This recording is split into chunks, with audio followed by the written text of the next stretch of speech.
Welcome back. I've got another Clash of Clan replay video. I'd like to show off a couple on offense that I'm proud of from my team, and one that won a war for us that wasn't ours. So to go ahead and show off at first here, you'll notice that on the screen cap here, that the replay time is exactly about how much you're allotted, so you know this one's going to come down to the wire. Okay, so for this attack here, what I do is I obviously go ahead and put in a couple of hogs to go ahead and lure out the clan castle troops. I went ahead with the double poison spell this time as well to help ensure that the dragon gets taken care of. This one looks like a kind of a crowded base, so it was a little iffy as to what was going to happen to my hog riders when I started throwing them in. And I was pretty confident that the giant bombs were in the center, which we'll see if they are in just a moment here. Just waiting on that poison spell to finish off that dragon, and for a little bit of time got a few hit points knocked off for the barbarian king as well. Not that it makes a huge difference, mostly for poison spells, you just want to slow heroes down if anything with those.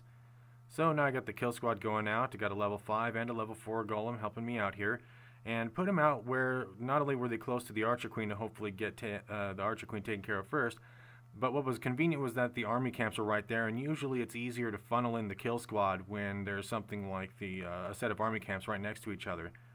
So they ended up getting a pretty good head start on taking out a couple of these other defenses. They made sure that the archer queen was addressed, and also distracted one of the expos.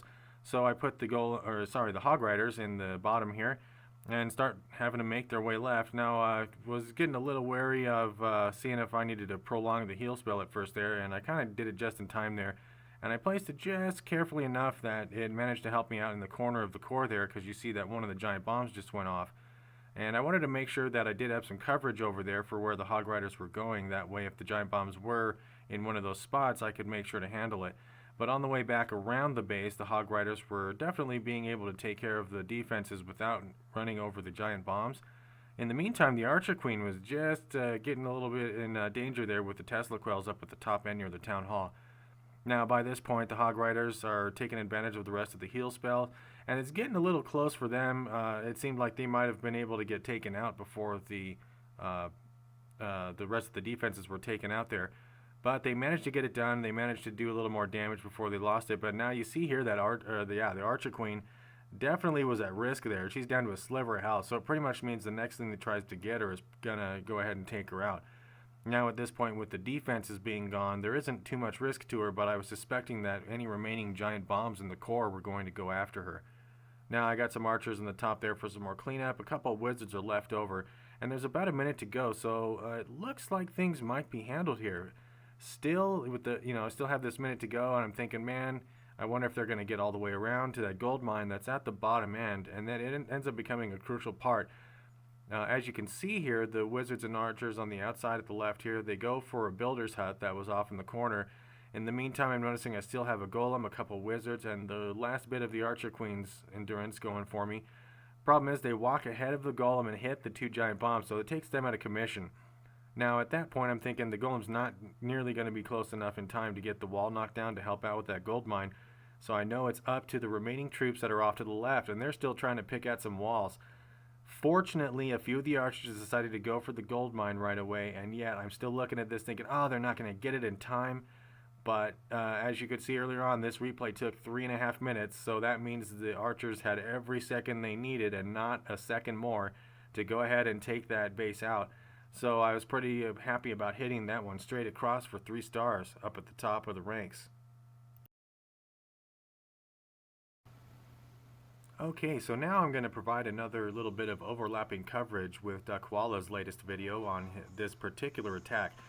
He went ahead and broke this down in further detail. I'm going to go ahead and play it in real time and show you what happens here. Now, he's got a level 7 set of troops, mainly level 2 dragons, but he's taking on a Town Hall 8 with level 6 air defenses, and all 3 of them at that.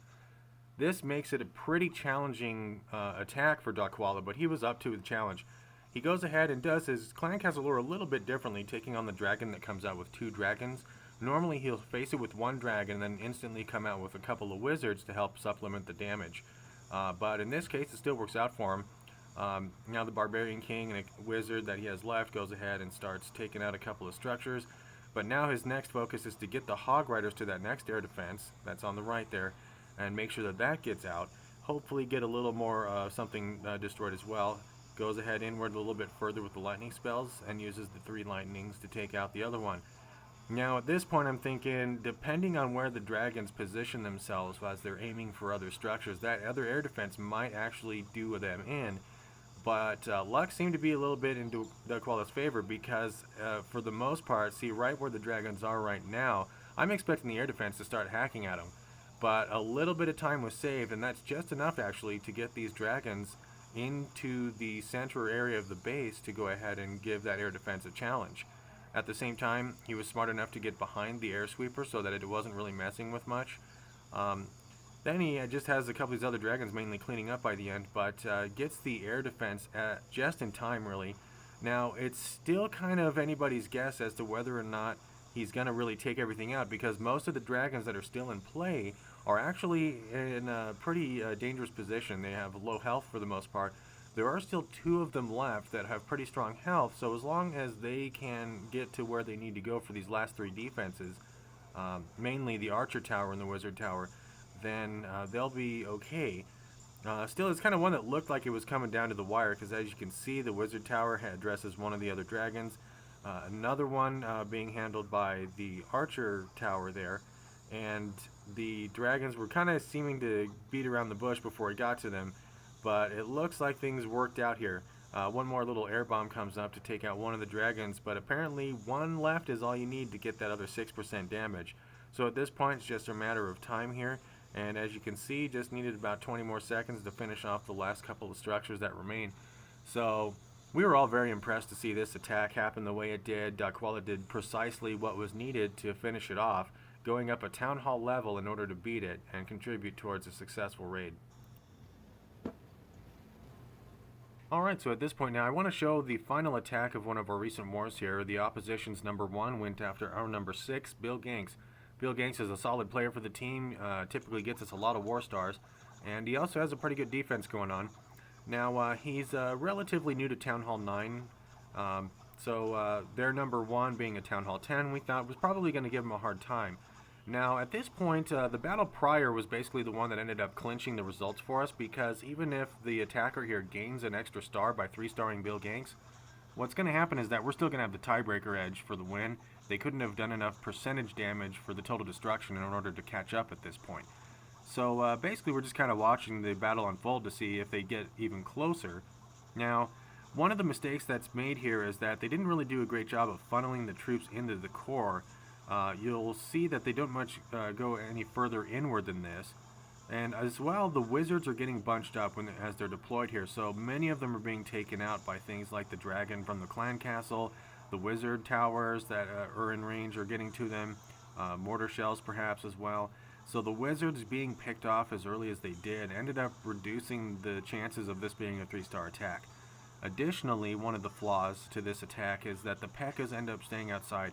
I know it's difficult to get P.E.K.K.A.s to want to go inside, because they're picky P.E.K.K.A.s.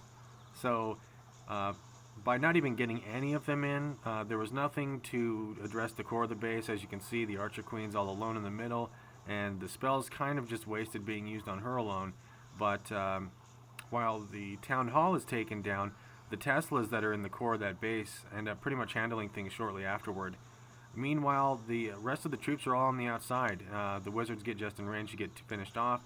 And now what we're looking at here is we just have a couple of P.E.K.K.A.s and a Barbarian King left, which would be nice if you had some wizards behind them to, be shielded from that damage that the P.E.K.K.A.s are taking. But now, as you can see, it's down to the last 2 P.E.K.K.A.s, and they're just getting nailed, and they're not getting in fast enough. I mean, this is the farthest inside the base they even got. So as a result, there's a 2-star 72% damage going on, but certainly not enough for them to catch up and win the war. So yeah, I also kind of noticed that when these P.E.K.K.A.s die, they're little death shadows there that come up as ghosts. They're bigger than the rest of the troops. So that ended a war in our favor, another close one. And it was a pretty good job for our team again. So as we draw this video to a close, I want to say again, thank you for watching, and keep an eye out for more content. Be sure, I guess, to like and subscribe if you really like me that much. I kind of hope you do, but if you don't, well, I guess that's your choice.